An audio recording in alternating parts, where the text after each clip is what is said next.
नमस्कार। मैं डॉक्टर राजकुमारी शर्मा आज आपके समक्ष मनो भंडारी द्वारा रचित कहानी ऊंचाई लेकर प्रस्तुत हुई हूँ। कहानी में लेखिका ने ऊंचाई शब्द से तात्पर्य स्पष्ट करते हुए कहानी के मुख्य बिंदु पर प्रकाश डाला है कि किस तरह से व्यक्ति जीवन में ऊंचाई को हासिल करता है। कई बार ऊंचाई हम देखते हैं संबंधों के आधार पर एक तरह से नापती हुई दिखाई देती है। कई बार ऊंचाई से हम जीवन के स्तर को देखते हुए दिखाई देते हैं और कई बार ऊंचाई से कई बार हमें डर का भी भाव अभाव होते हुए दिखाई देता है। तो यहाँ पर लेखिका ने ऊंचाई से संबंधित रिश्तों में अहम की भावना को खत्म करके ही रिश्तों का रूप समझा जा सकता है। उसी को आधार बनाकर लेखिका ने कहानी की जो महत्वपूर्ण कड़ी है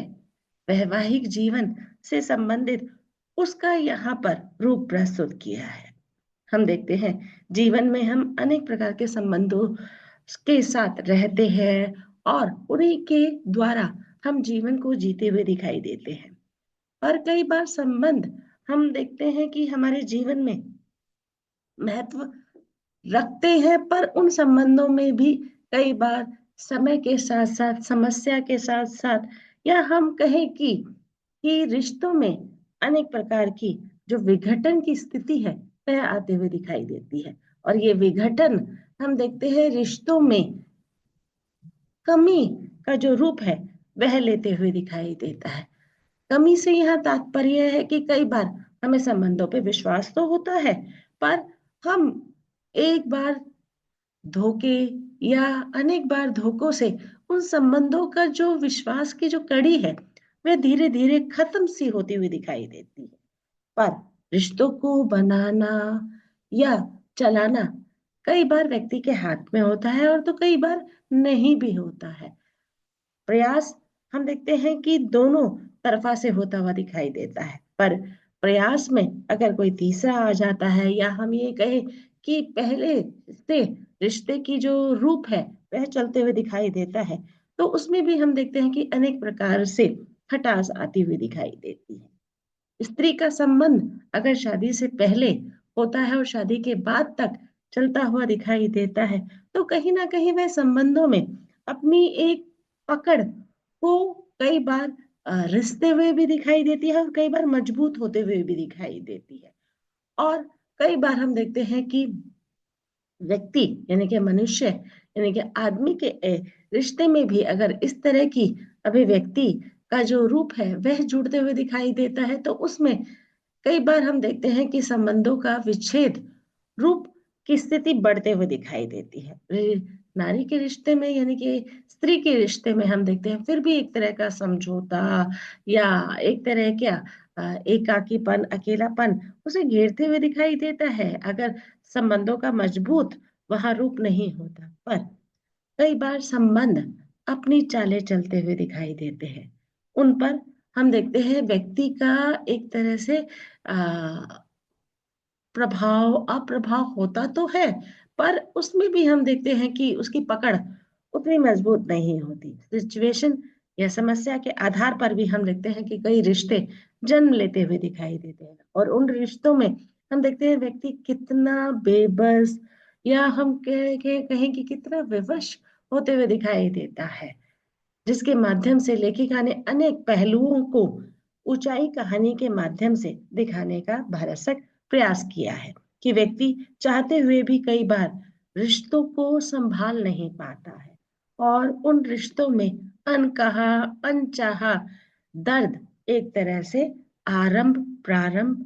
और कई बार समापन की स्थिति भी आते हुए दिखाई देती है। तो कई बार हम देखते हैं कि संबंधों का अपना एक चमत्कार भी उत्पन्न होते हुए दिखाई देता है। और ये सब चीजें हम देखते हैं कि बात करने से ही चीजों का एक तरह से फल निकलते हुए दिखाई देता है। जब तक हम बात नहीं करते हैं तब तक हमारे मन में अनेक प्रकार की शंकाएं धारणाएं विचार मन भेद मतभेद चलते हुए दिखाई देते हैं, क्योंकि व्यक्ति है और व्यक्ति में ये सोच आना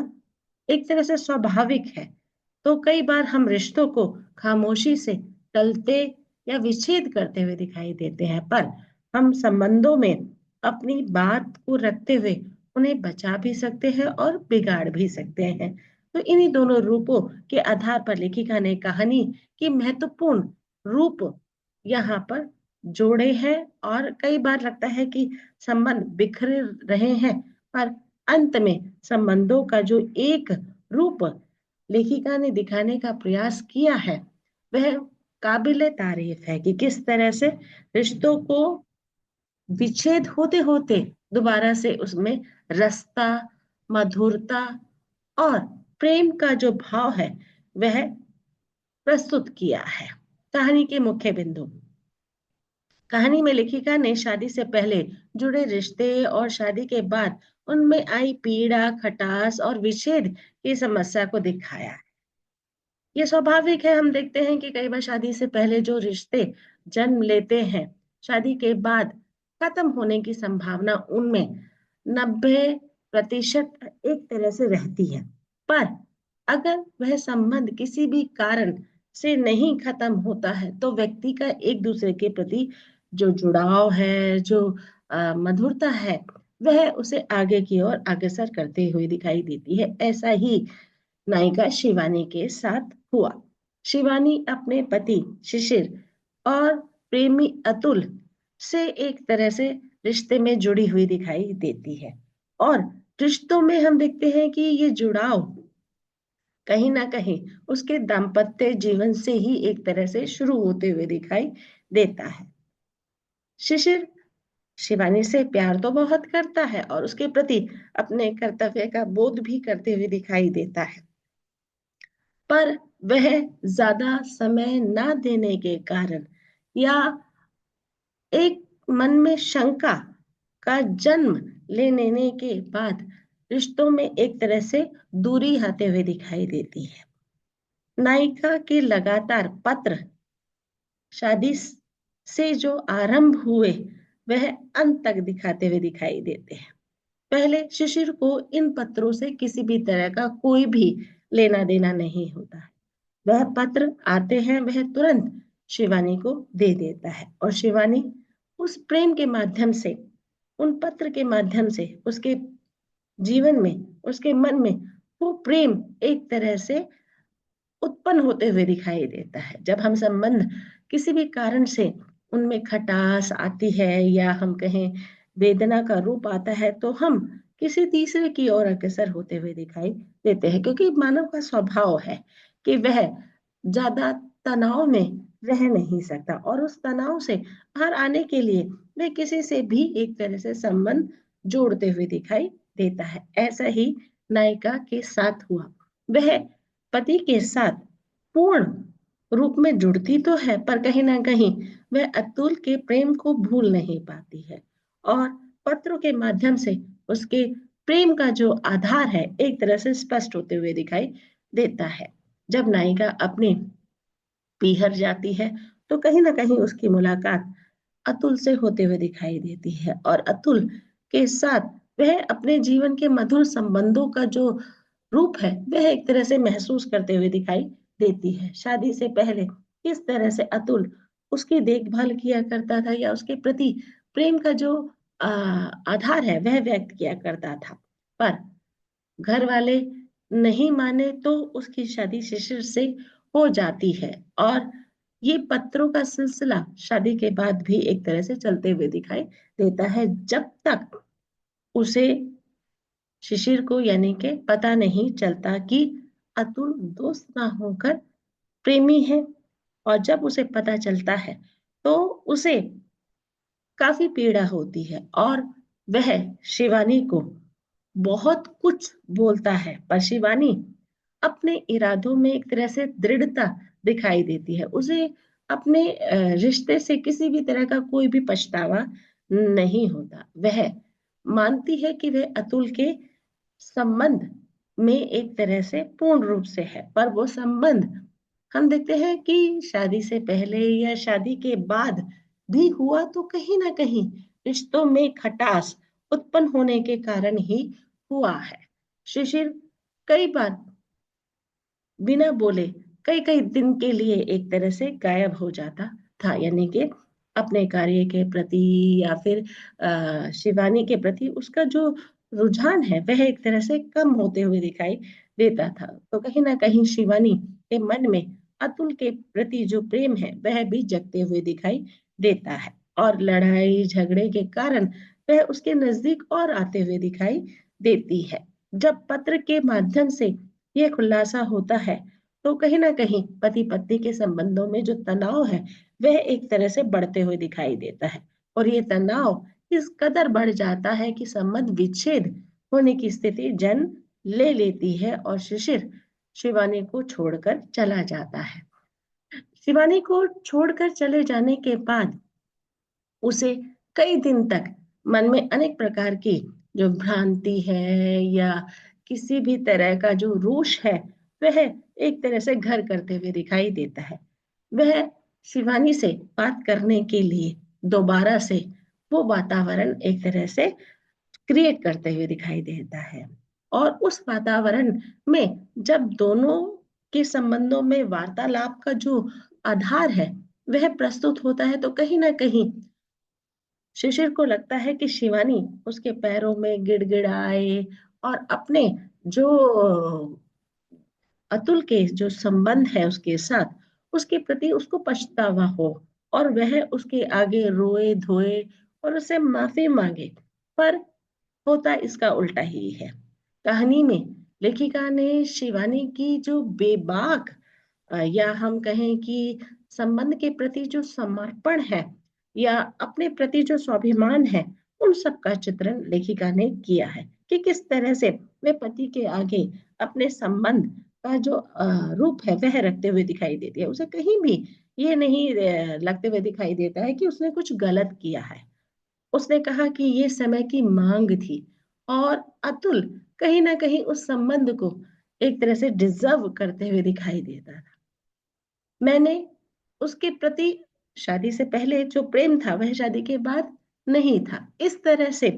वह अपनी बात को रखते हुए दिखाई देती है। वह हर मायनों में शिशिर को ऊंचा रखते हुए दिखाई देती है और अपने संबंध को एक तरह से ऊंचाई के आधार पर व्यक्त करते हुए दिखाई देती है। वह कहती है कि पति तो आप ही हो मेरे, पर वातावरण उस तरह का हो गया था कि संबंध बन गया, मैं चाहती नहीं थी, और संबंध उस तरह से अपनी ओर आकर्षित या अग्रसर होने की स्थिति में जन्म ले लिया। कहीं ना कहीं हम देखते हैं जब तनाव की स्थिति आती है और भयंकर तनाव जीवन में आता है तो व्यक्ति को समझ में नहीं आता है और वह विवशता के कारण किसी और अग्रसर होते हुए दिखाई देता है। पर जब उसे उसका आभास होता है तो कहीं ना कहीं उसके मन में वो पछतावा रह जाता है। पर यहाँ पर नायिका शिवानी बहुत ही दृढ़ता के साथ अपने संबंध को स्वीकार करती है, और वह किसी भी तरह की माफी नहीं मांगती। हाँ, पर अपने और शिशिर के संबंध को वह हमेशा ऊंचा मानती है। वह उसे पति के रूप में ही एक तरह से स्वीकार करते हुए दिखाई देती है। अतुल को कभी उसने उस नजर से नहीं देखा जिस नजर से वह शिशिर को देखती थी। ऐसा वार्तालाप के द्वारा अनेक रूपों में शिवानी ने कहने का आधार प्रस्तुत किया है, और वह शिशिर के प्रति अपने कर्तव्य को, अपने प्यार को, अपने रिश्ते को एक तरह से प्रस्तुत करते हुए दिखाई देती है, जिसके जरिए हम देखते हैं कि संबंध दोबारा से गहरा होते हुए दिखाई देता है, और उन संबंध में किस तरह से शिशिर और शिवानी एक साथ जुड़ते हुए दिखाई देते हैं। और अंत में हम देखते हैं कि कहानी का जब समापन होता है तो रिश्तों की जो महत्ता है वह जुड़ते हुए दिखाई देती है। संबंधों के प्रति दोनों का जो आकर्षण है और जो प्रेम है और उसे बनाने की जो क्षमता है, समर्था है, उसको भी लेखिका ने शिवानी और शिशिर के माध्यम से दिखाने का आधार रखा है। हम देखते हैं कि संबंध बनाना तो आसान है पर उसका निर्वाह करना मुश्किल होता है, चाहे वह संबंध प्रेमी का हो या हम देखते हैं कि पति का हो। हाँ, उन संबंधों में हमें समझदारी या समझदारी के साथ साथ संबंधों में प्रेम का जो रूप है उसको भी एक तरह से प्रस्तुत करते रहना चाहिए, तभी रिश्ते बचे हुए दिखाई देते हैं। एक दूसरे पर हम देखते हैं छीटा कसी करने से या एक दूसरे को नीचा दिखाने से या एक दूसरे के प्रति अपशब्द बोलने से संबंध खत्म होते हुए दिखाई देते हैं। और जब अपशब्द अव्यवहार की स्थिति जन्म ले लेती है तो उस रिश्ते को कोई नहीं बचा सकता है। उस रिश्ते का समापन होना ही बेहतर स्थिति को दिखाई देता है। पर लेखिका ने अंत में पति पत्नी के संबंध में जो एक रास्ता है, जो एक आकर्षण है और जो एक सच्चाई है, उसका आधार प्रस्तुत किया है।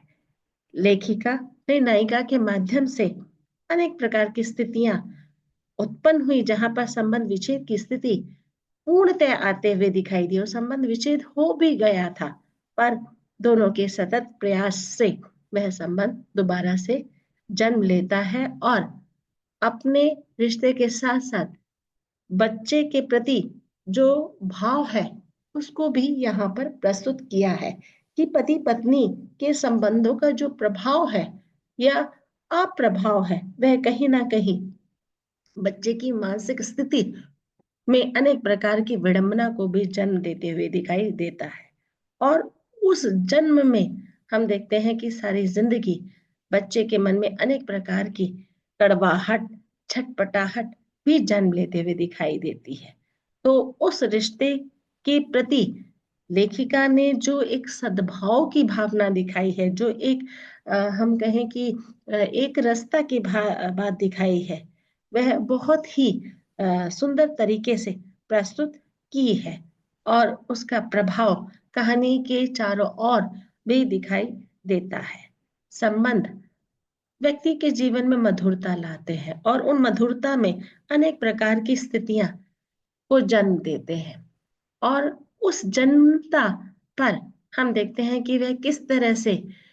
किस नींव पर वह बने हुए हैं। अगर वह नींव खोखली होती है तो संबंध टूटते हुए दिखाई देते हैं, पर अगर वह नींव मजबूत है तो संबंध